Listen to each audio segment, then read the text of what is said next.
Po'lat Alamdar, dushmanlaringni juda yaxshi o'rganibsan, xoin.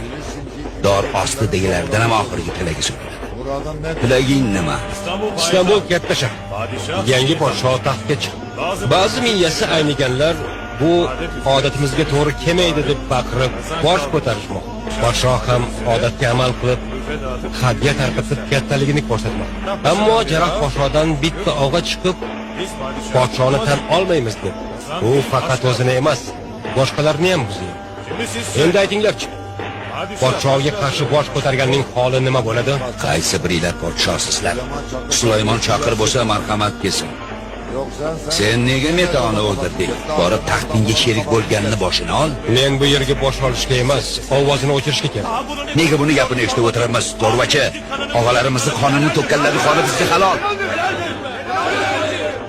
Sizlarga aytib qo'ying, bu qon to'kishlarning oxiri yo'q. Bitta sizlardan, bitta bizdan.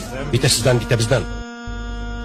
Kimni qoni halol, kimniki esa harom hech kim bilmaydi.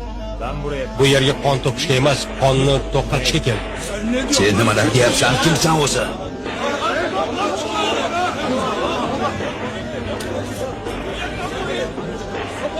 O'rtada xalqqa tortilgan bitta bomba bor.